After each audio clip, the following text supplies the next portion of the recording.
जो की चर्चा कबीर की, अच्छे मन की ज्योति,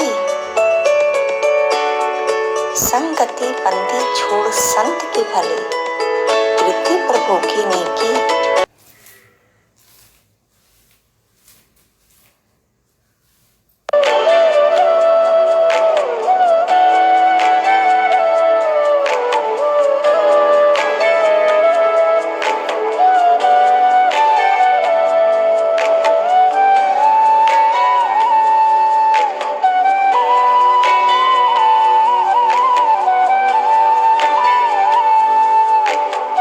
प्रभु राम देव भगवान अल्लाह खुदा ईश आदि नाम एक ही शक्ति के हैं।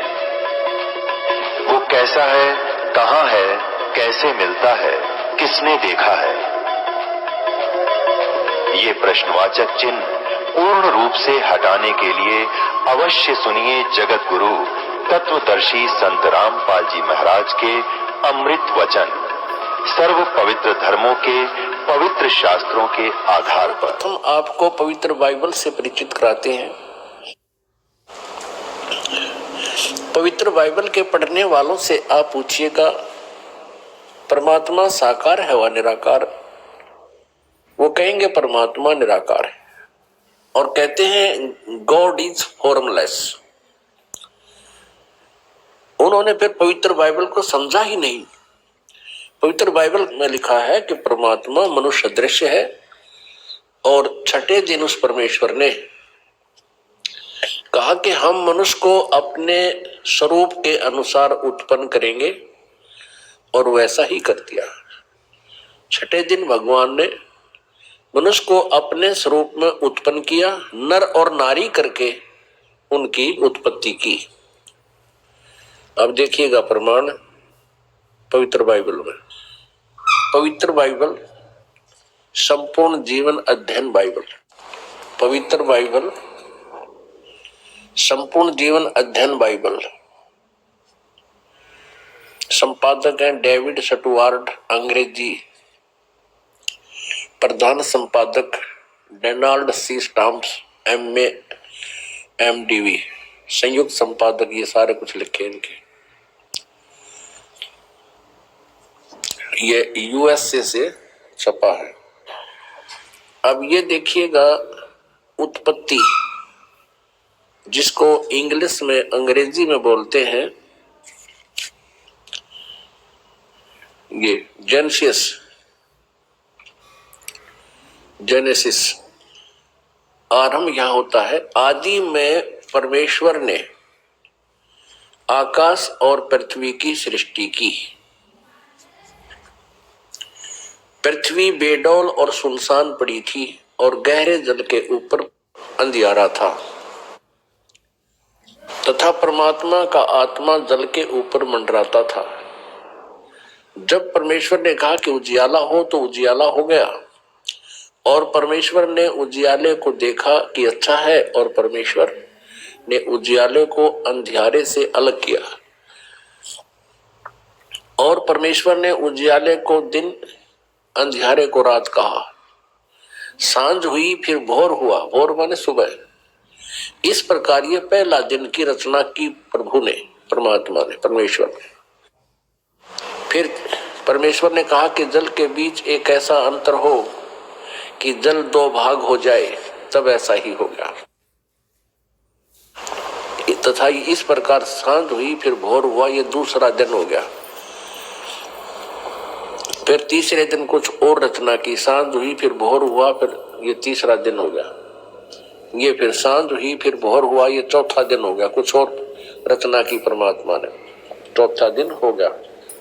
फिर ये प्रश्न नंबर 5 पे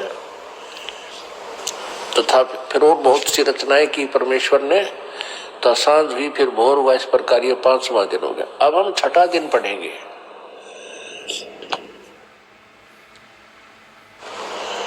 फिर परमेश्वर ने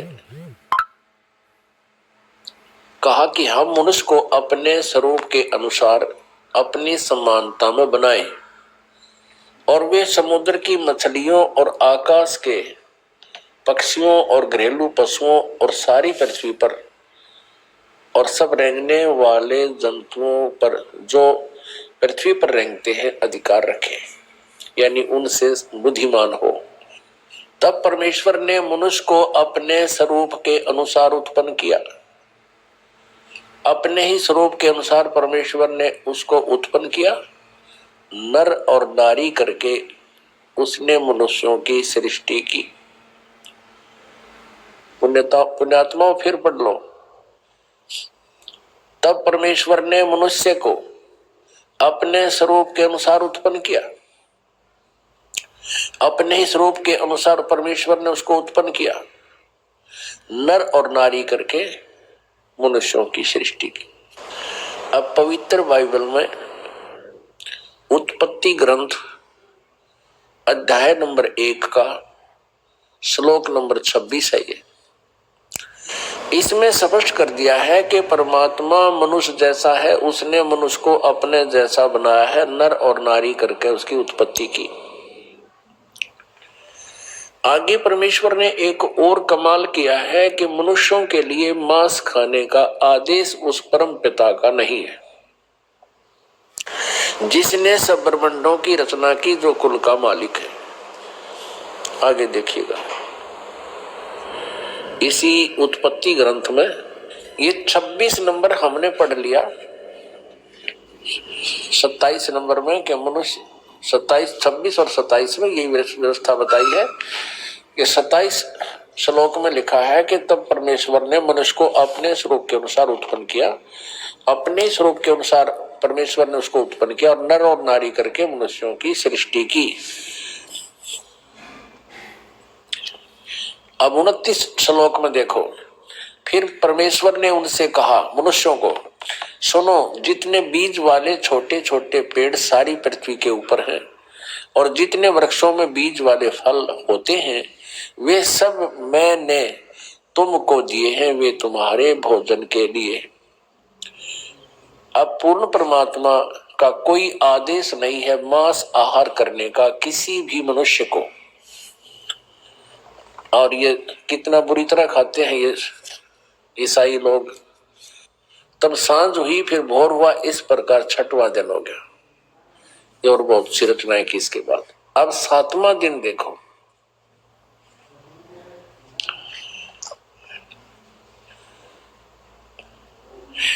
यो आकाश और पृथ्वी और उनकी सारी सेना का बनाना समाप्त हो गया 6ठे दिन। और परमेश्वर ने अपना काम जिसे वह करता था 7वें दिन समाप्त किया और उसने अपने किए हुए सारे काम से 7वें दिन विश्राम किया। और परमेश्वर ने 7वें दिन को आशीष दिया, उसे पवित्र ठहराया, सृष्टि के सारी रचना के काम से विश्राम लिया। अब पवित्र बाइबल से बहुत सी रहस्य जो है सामने आएंगे। इसमें यह भी आपके समक्ष आएगा कि ये तीनों देवता श्री ब्रह्मा, श्री विष्णु, श्री शिव जी पूरे ब्रह्मांड के संचालक हैं। और पवित्र ईसाई धर्म के इतिहास में भी उनका जिक्र है, भले ही उनका नाम नहीं है, नाम अन्य वो अपनी भाषा में कुछ भी लिख ले। अपने आत्मा परमात्मा ने आदम और हव्वा की उत्पत्ति की, जैसा पवित्र बाइबल में लिखा है। और फिर मनुष्यों की रचना करके सारे जो कुछ भी यहाँ बनाने थे बना के, चांद सितारे पृथ्वी आदि। तो परमात्मा जो सर्वश्रेष्ठ रचनहार है वो तो विश्राम कर लिया, उसने ऊपर तख्त पर चला गया। उसके पश्चात यहाँ इस काल भगवान ने बागडोर संभाल ली, ब्रह्म ने, जो श्री ब्रह्मा, श्री विष्णु, श्री शिव जी के पिताजी हैं। तो इसमें ये प्रमाण दिखाते हैं कि क्या लिखा है कि आदम और हव्वा, आदम व्यक्ति का नाम है और हव्वा उसकी पत्नी है। उन दोनों को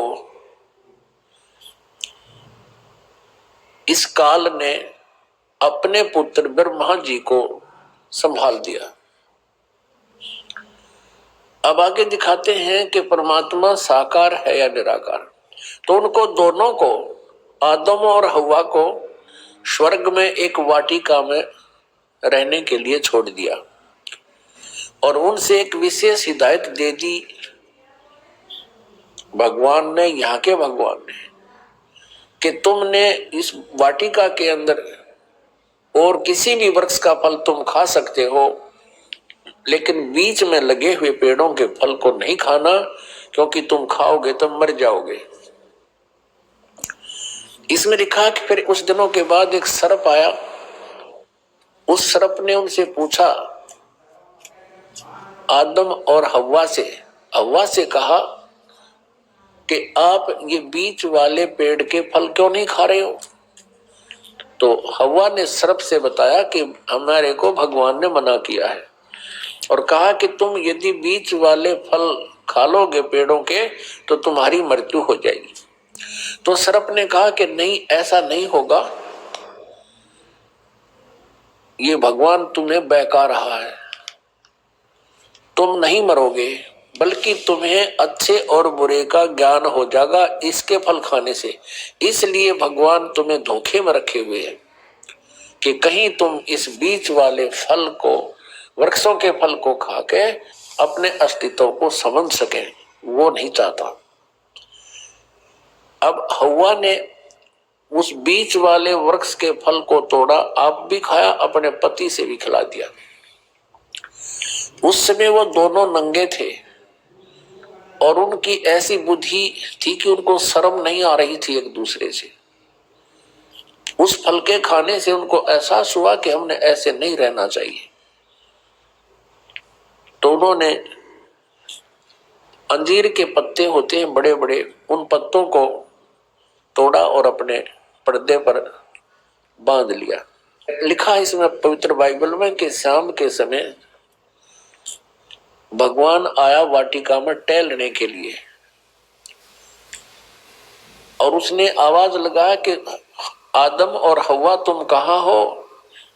भगवान को देखकर उनकी आहट पाकर के वो छुप गए वृक्षों के बीच में और कहने लगे कि हम यहाँ बैठे हैं, हमें आपसे शर्म आ रही है क्योंकि हम नंगे हैं। तो भगवान ने कहा कि तुमने बीच वाले पेड़ों के फल को खा लिया? उन्होंने कहा कि हाँ, हमने बीच वाले पेड़ के फलों को खा लिया, जिस कारण से हमें अब एक दूसरे से शर्म आने लगी। इस बात से वह भगवान नाराज हुआ और उसने कहा कि तुमको किसने बताया ये पेड़ों के फल खाने को? हव्वा ने कहा कि सर्प ने बताया, सांप ने। अपने आत्मा हमने अपने मतलब की बातें लेनी है। ये तो बहुत बड़े सदग्रंथ है, ये तो एक वन है, आध्यात्मिक वन, और आध्यात्मिक वन से हमने जो जड़ी चाहिए अपने रोग निवारण के लिए उतनी ही निकाल लेंगे, बाकी ठीक है, बाग हरा भरा पड़ा ही रखा ही है। आपको ये और दिखाते हैं कि भगवान वाटिका में टहल रहा था और ये भी दिखाते हैं पवित्र बाइबल में कि उसने कहा कि अब इस बीच वाले फल के पेड़ के फल को खाने से ये इंसान बुद्धिमान हो गया है और कहीं ऐसा ना हो कि जीवन के वृक्ष वाले फल को भी ना खा ले और फिर ये अमर हो जाए। इसलिए उसको वाटिका से निकाल दिया उनको और उनके चमड़े के कपड़े बनवाए भगवान ने। तो भगवान निराकार की तरह गया। कहां से हुआ निराकार? ये कहां से लाए ये थ्योरी, ये सिद्धांत? ये देखिएगा, ये हम पढ़ रहे हैं पवित्र बाइबल और जेनेसिस 3 यानी 3रा अध्याय, मनुष्य का पतन, पृष्ठ नंबर 9 पे। योहा परमेश्वर ने जितने बनेले पशु बनाए थे उन सब में सर्प धूर्त था। उसने स्त्री से कहा, क्या सच है कि परमेश्वर ने कहा है तुम इस वाटिका के किसी वृक्ष का फल न खाना? स्त्री ने सर्प से कहा, इस वाटिका के वृक्षों के फल हम खा सकते हैं, पर जो वृक्ष वाटिका के बीच में है इसके फल के विषय में परमेश्वर ने कहा है कि न तो तुम उसको खाना और न उसको छूना, नहीं तो मर जाओगे। तब सर्प ने स्त्री से कहा, तुम निश्चय न मरोगे, वरन परमेश्वर आप जानता है कि जिस दिन तुम उसका फल खाओगे उसी दिन तुम्हारी आंखें खुल जाएंगी और तुम भले बुरे का ज्ञान पाकर परमेश्वर के तुल्य हो जाओगे। अतः जब स्त्री ने देखा कि उस वृक्ष का फल खाने के लिए अच्छा है और देखने में मन भाऊ और बुद्धि देने के लिए चाहने योग्य भी है, तब उसने उसमें से तोड़कर खाया और अपने पति को भी दिया, उसने भी खाया। तब उन दोनों की आंखें खुल गई और उनको मालूम हुआ कि वे नंगे हैं, इसलिए उन्होंने अंजीर के पत्ते जोड़ तोड़कर लंगोट बना लिए। तब योहा परमेश्वर जो कि दिन के ठंडे समय यानी शाम को या सुबह वाटिका में फिरता था, अब देखो, तब योहा परमेश्वर यानी ये योहा कौन से परमेश्वर को, जो कि दिन के ठंडे समय वाटिका में फिरता था, घूमा करता था, का शब्द उनको सुनाई दिया, उसके पैरों की आवाज सुनाई दी। तब आदम और उसकी पत्नी वाटिका के वृक्षों के बीच में छुप गई। वृक्षों के बीच योहा परमेश्वर से छिप गए। तब योहा परमेश्वर ने पुकार कर आदम से पूछा, तू कहाँ है? जिस भगवान ने न्योय नहीं बेरा आदम किस है, तो बताओ परमात्मा है या नहीं, ये भी शंका होगी हमें। तब योहा परमेश्वर ने पुकार कर आदम से पूछा, तू कहाँ है? उसने कहा, मैं तेरे शब्द बारी में सुनकर डर गया, क्योंकि मैं नंगा था इसलिए छिप गया। अब उसने कहा, किसने? योहा परमेश्वर ने कहा कि किसने तुझे बताया कि तू नंगा है? जिस वृक्ष का फल खाने को मैंने तुझे मना किया, क्या तूने उसका फल खा लिया? आदम ने कहा, जिस स्त्री को तूने मेरे संग रहने को दिया है उसी ने उस वृक्ष का फल मुझे दिया और मैंने खाया। तब योहा परमेश्वर ने स्त्री से कहा कि तूने यह क्या किया है? स्त्री ने कहा कि सर्प ने मुझे बहका दिया, तब मैंने खाया। प्रश्न नंबर 10 पर आप देखेंगे, उत्पत्ति ग्रंथ अध्याय 3 और 4 आप पढ़ रहे हो, अभी 3 चल रहा है। इसमें क्या लिखा कि आदम ने अपनी पत्नी का नाम हव्वा रखा, क्योंकि जितने मनुष्य जीवित हैं उन सब की आदि माता वही है। और योहा परमेश्वर ने आदम और उसकी पत्नी के लिए चमड़े के अंग रखे बनाकर उन्हें पहना दिए। ये भगवान निराकार कहां से सारी बात करे, उनके कपड़े बुनवावे, घूमे फिरे, बोले बतलावे। फिर योहा परमेश्वर ने कहा कि मनुष्य भले बुरे का ज्ञान पाकर हम में से एक के समान हो गया है। अब भगवान एक से अनेक हो गए। फिर योहा परमेश्वर ने कहा कि मनुष्य भले बुरे का ज्ञान पाकर हम में से एक के समान हो गया है। इससे सिद्ध है ये भगवान इस सतर के एक से अधिक है। इसलिए अब ऐसा ना हो कि वह हाथ बढ़ाकर जीवन के वृक्ष का फल तोड़ते खा ले और वो सदा जीवित रहे। एक और प्रमाण दिखाते हैं इसी पवित्र बाइबल में, ये देखिएगा।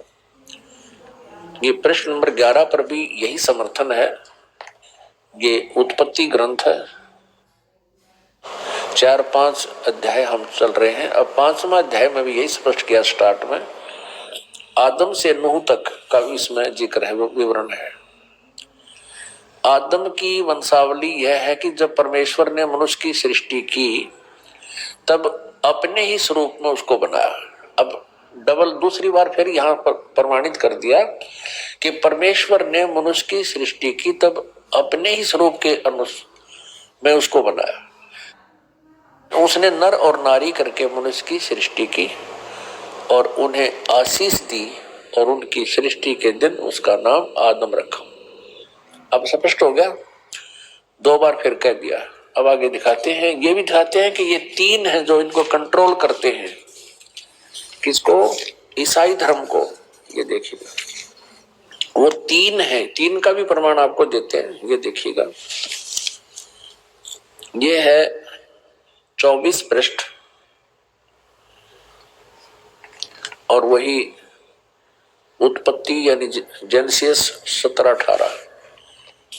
3 अतिथि अब्राहम ममरे के बांध वृक्षों के बीच कड़ी धूप के समय तंबू के द्वार पर बैठा हुआ था अब्राहम। तब यूहन्ना ने उसे दर्शन दिया। उसने आंखें उठाकर दृष्टि की तो क्या देखा कि 3 पुरुष उसके सामने खड़े हैं। ये तीनों ब्रह्मा विष्णु महेश। जब उसने उन्हें देखा तब उनसे भेंट करने के लिए तंबू के द्वार से दौड़ा और भूमि पर गिरकर दंडवत किया और कहने लगा, हे प्रभु, यदि मुझ पर तेरी अनुग्रह दृष्टि है तो मैं विनती करता हूं, अपने दास के पास से चले न जाना। मैं थोड़ा सा जल लाता हूं और आप अपने पांव धोकर इस वृक्ष के नीचे विश्राम करें। फिर मैं एक टुकड़ा रोटी ले आऊं और उसे आप अपने अपने जीव के को तृप्त करें, तब उसके पश्चात आगे बढ़े, क्योंकि आप अपने दास के पास इसलिए पधारे हैं। उन्होंने कहा, जैसा तू कहता है वैसा कर। अब देखो पुण्यात्मा, इस पवित्र बाइबल ने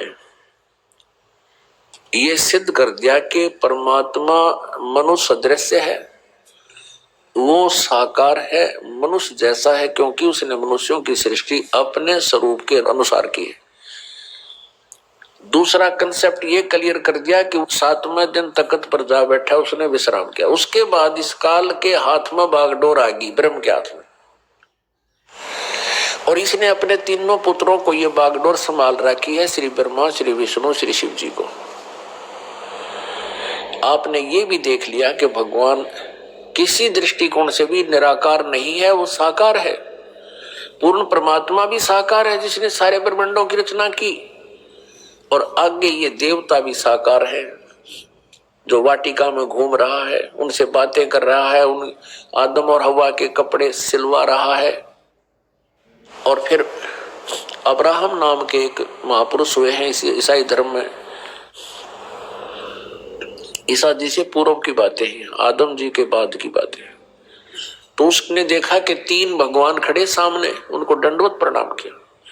तो परमात्मा निराकार कहां से रहा, ये कहां से लाई ये सिद्धांत? ये था लोकवेद। लोकवेद वो होता है जो दंत कथा होती है, जो सदग्रंथों के विपरीत होता है, उसको लोकवेद कहते हैं। अब आप जी को दिखाते हैं पवित्र कुरान शरीफ में।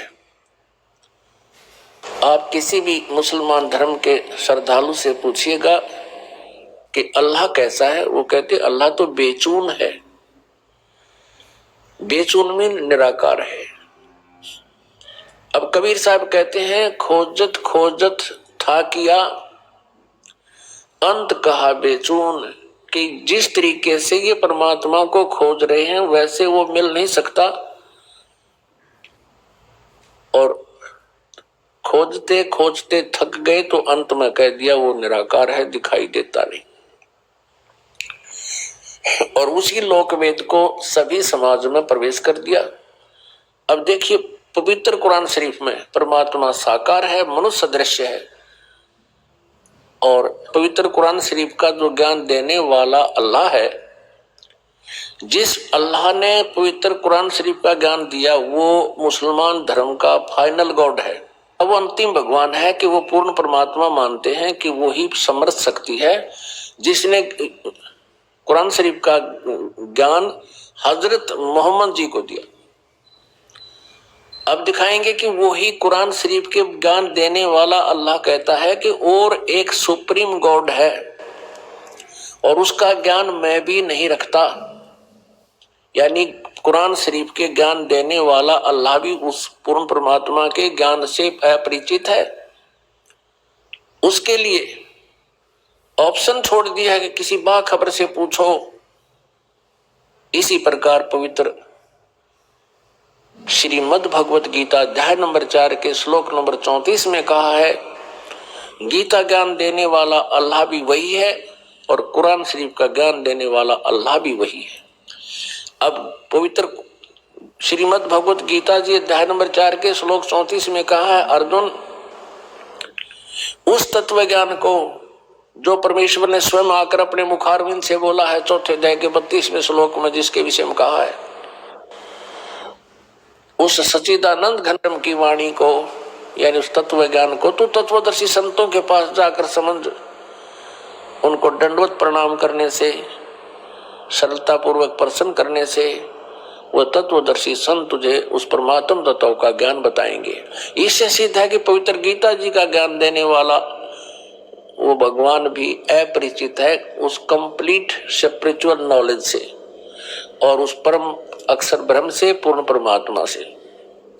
अब देखिएगा पवित्र कुरान शरीफ, देखिएगा पवित्र कुरान शरीफ, इसके विषय में लिखा है कि यह वह इलामी किताब है जिसमें कोई संदेह की गुंजाइश नहीं। भाव यह है कहने का कि इसमें जो लिखा है हमें पूर्ण रूप से मान्य है। अब इसमें मुतरजम यानी शास्त्रीय अरबी पद्धति पर नागरी लिपि में रूपांतरकार है नंद कुमार अवस्थी, शेरवानी संस्करण।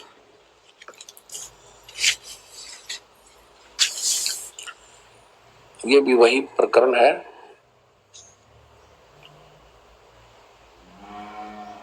प्रकाशक है लखनऊ किताब घर, मौसम बाग, सीतापुर रोड, लखनऊ। हम इसकी सूरत फुरकानी 25 नंबर सूरत फुरकानी में देखेंगे। ये 25 नंबर है, प्रश्न नंबर 604 पे ये कुरान शरीफ। और यहां देखिएगा इसके 52 नंबर आयत से हम प्रारंभ करेंगे। 52 नंबर से फला तुतियल काफिरन व जाहिदुम बिही जिहादन कबीरन।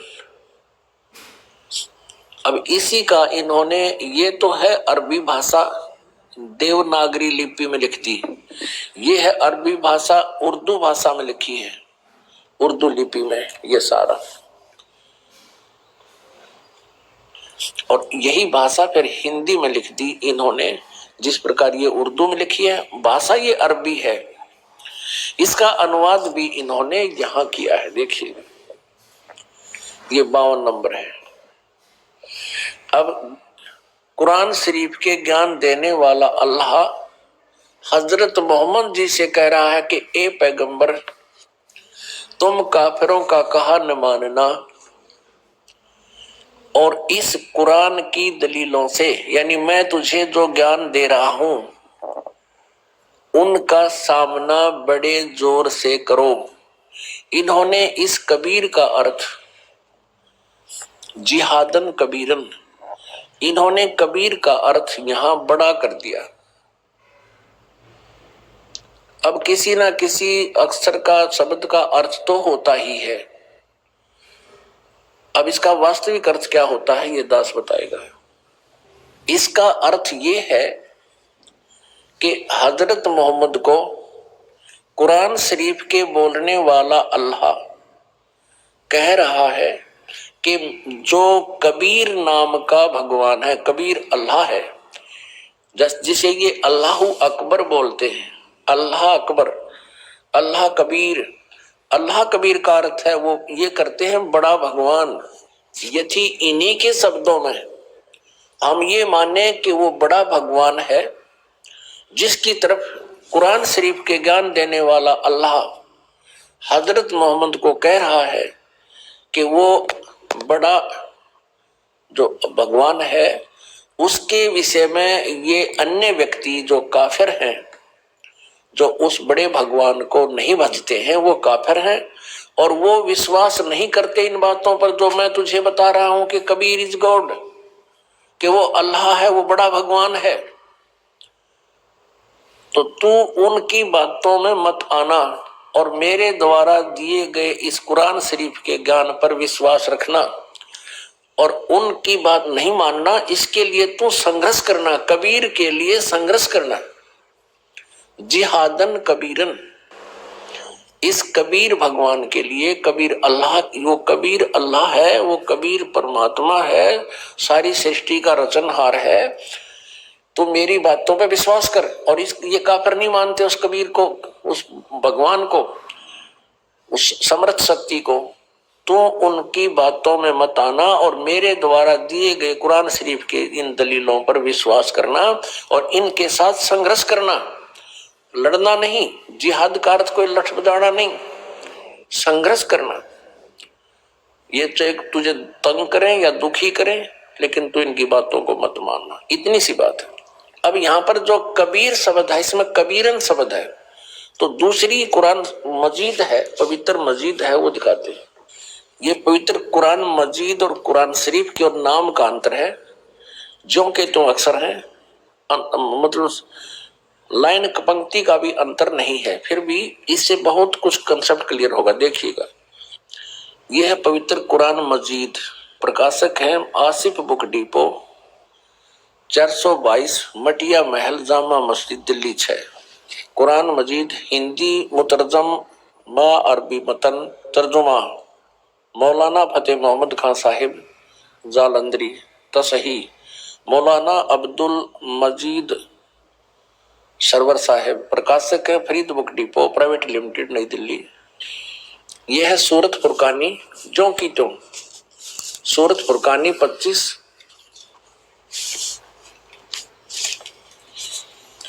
और ये कुरान मजीद पृष्ठ 576 पर, यहां देखिएगा।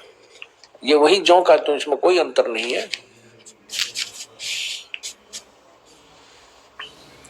ये अरबी भाषा उर्दू में लिखी है और यही अरबी भाषा हिंदी देवनागरी लिपि में लिखी है। ये 52वें आयत हमको आपको दिखाते हैं। फला तुतियल काफिरन न जाहिदम बिही जिहादन कबीरा, उसमें कबीरन लिखा है, केवल इसमें कबीरा लिखा है, तो हम उसे कबीर बोल देते हैं, सीधा कबीर। वो कबीर अल्लाह है। अब यहां से हम इतना ही लेंगे, अधिक नहीं। अब हम फिर पवित्र कुरान शरीफ से ही आगे बढ़ेंगे। इससे तो इतना कंसेप्ट क्लियर करना था, इसके कबीरन कहो या कबीर कहो या कबीरा कहो, अर्थ उनका एक ही है। आप देखना, ये कुरान शरीफ, हम फिर कुरान शरीफ पर आगे, ये देखिएगा, ये कुरान शरीफ हम फिर देख रहे हैं किताब, ये वही है कुरान शरीफ। अब यहां आगे हम सूरत फुरकानी 25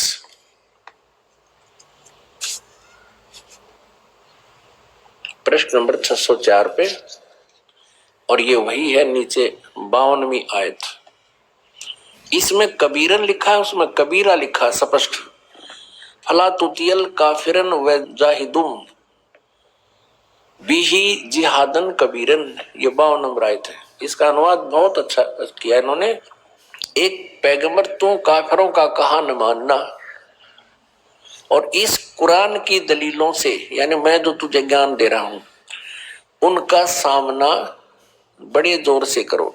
अब इसका अर्थ यह है कि वो कबीर नामक परमात्मा है और ये काफिर नहीं मानते इस कबीर इज गॉड, और तू भी उनकी बात मत मानना, संघर्ष करना इसके लिए।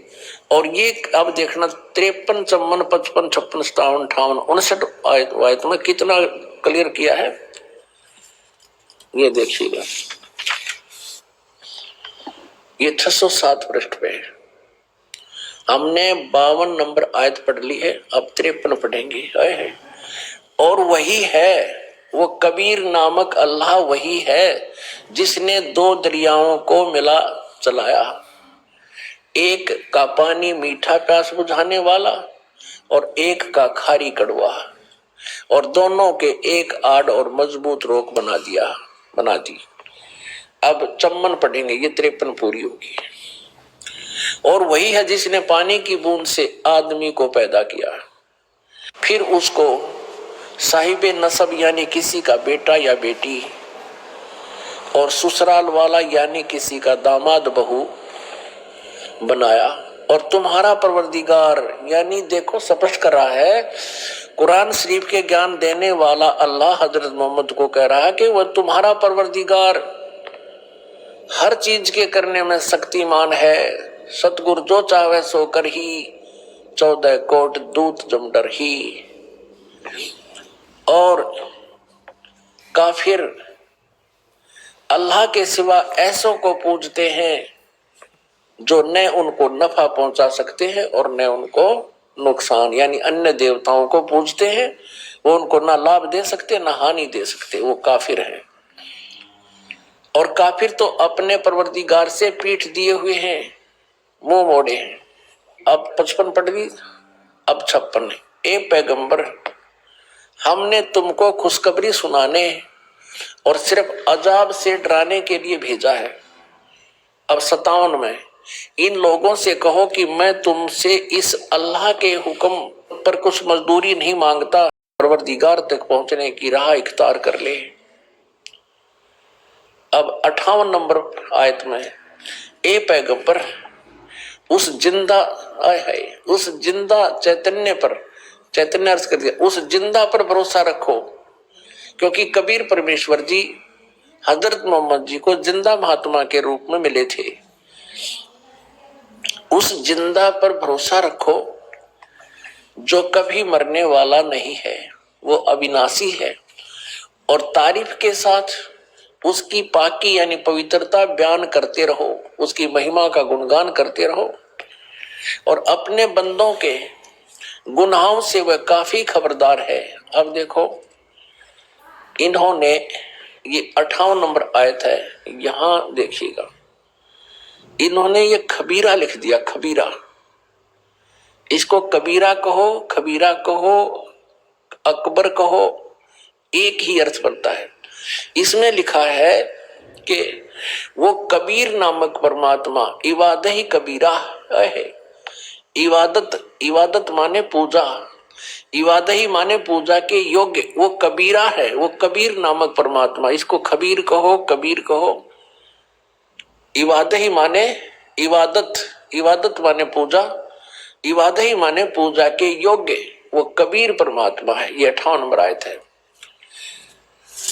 आगे देखो, इसका इन्होंने अर्थ जो किया वो पढ़ेंगे कि ए पैगंबर, उस जिंदा पर भरोसा रखो जो जिंदा महात्मा के रूप में तुम्हें मिला था, रखो, जो कभी मरने वाला नहीं है, वो वास्तव में अविनाशी है, और तारीफ के साथ उसकी पाकी बयान करते रहो, और अपने बंदों के गुनाहों से यानी अपने भक्तों के पाप का वो नाश कर देता है। यहां इन्होंने इस कबीर का अर्थ काफी कर दिया। काफी, बड़ा कहो, बहुत कहो, घना कहो, बड़ा कहो, खबरदार है यानी जानता है, वो नाश कर देता है। और इस 59 में 59 में तो कमाल कर दिया।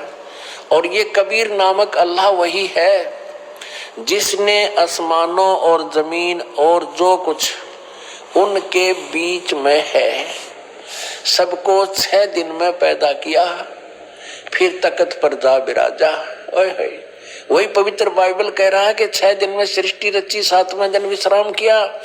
और यही पवित्र कुरान शरीफ कह रही है कि जिसने आसमान और जमीन के और जो कुछ उनके बीच में था है सबको 6 दिन में वो पैदा किया और फिर तख्त पर जा बिराजा। वो अल्लाह बड़ा, ये लिखना है, वो अल्लाह कबीर। 59 में देखिएगा, यहाँ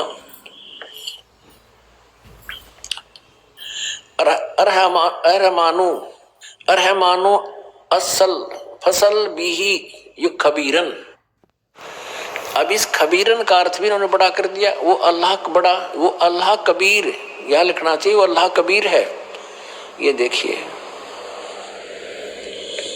हम यहाँ आते हैं 59 पे, जिसने आसमान और जमीन और जो कुछ भी उनके बीच में है सबको 6 दिन में पैदा किया, फिर तख्त पर जा बिराजा। वो अल्लाह कबीर, अल्लाह कबीर लिखना था, वो अल्लाह कबीर है। वो इन्होंने अल्लाह बड़ा कर दिया, वो अल्लाह अकबर है। ये कहते हैं वो अल्लाह अकबर है, वो कबीर बड़ा है। रहमान है, दयालु है, तो उसकी खबर अब यहां स्पष्ट हो गया। पवित्र कुरान शरीफ के ज्ञान देने वाला अल्लाह, जो मुसलमान धर्म जिसको अपना अल्लाह मानते हैं, और पैगंबर हजरत मोहम्मद भी उसको अपना अल्लाह मानते हैं, वो कह रहे हैं कि उस कबीर नामक परमात्मा का जिसने 6 दिन में सृष्टि की, तख्त पर जा बिराजा, तो उसकी खबर किसी बाखबर तत्वदर्शी संत से, इल्म वाले से पूछ देखो। पवित्र कुरान शरीफ का ज्ञान दाता अल्लाह भी उस परमात्मा के ज्ञान से अपरिचित है। इति सिद्धम। पुण्यात्माओं, इन दोनों धर्मों के, ईसाई धर्म और मुसलमान धर्म के पवित्र सदग्रंथों ने रल मिलकर ये स्पष्ट कर दिया कि वो परमात्मा सशरीर है, नर आकार है, सशरीर है, और उसका नाम कबीर है, वो साकार है। तो निराकार बेचून कैसे हुआ प्रभु? ये लोक वेदता दंत कथा थी। शास्त्रों को ना समझकर मन मुखी ये ज्ञान हम प्रचलित कर चुके थे और इस पर आश्रित थे। अब हम आते हैं पवित्र हिंदू धर्म के सदग्रंथों पर। पवित्र हिंदू धर्म के सदग्रंथ माने जाते हैं पवित्र चारों वेद और पवित्र श्रीमद् भगवत गीता, पवित्र 18 पुराण। इनमें सबसे श्रेष्ठ पवित्र वेद और पवित्र गीता जी को ही माना जाता है। बाकी जो ज्ञान है पवित्र पुराणों का, ये ज्ञान रला मिला है। कहीं पर तो ब्रह्म ने बोला है और कहीं पर किसी ऋषि का अपना अनुभव पुराणों में लिखा हुआ है, उसका अपना भी विधान है। तो ऐसे जो पवित्र वेदों का ज्ञान है वो पूर्ण परमात्मा ने इस ब्रह्म को दिया था, इसके अंतःकरण में फीड कर दिया। वो प्योर, वो कति प्योर है, बिल्कुल स्पष्ट ज्ञान है।